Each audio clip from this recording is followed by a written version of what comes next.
In this video, I'll be showing you how to connect your Shokz OpenDots Air to your MacBook or to any Mac device.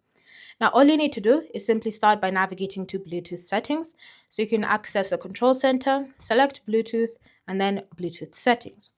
From here, you now need to go ahead and put your Shokz OpenDots Air in pairing mode.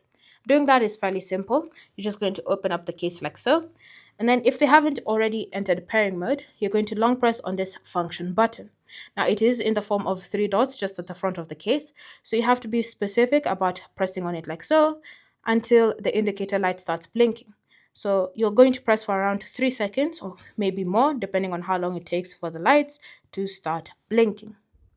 So once they start blinking like so, between red and green, you're just going to come to your Bluetooth settings on your computer, and then you're going to look for your OpenDots Air, and you're going to select the option Connect. Once they've been successfully connected, you should now be able to use your OpenDots Air to listen to any audio coming from your Mac device. Thanks for watching. If you have any questions or comments, feel free to leave them down below, and I'll see you in the next video.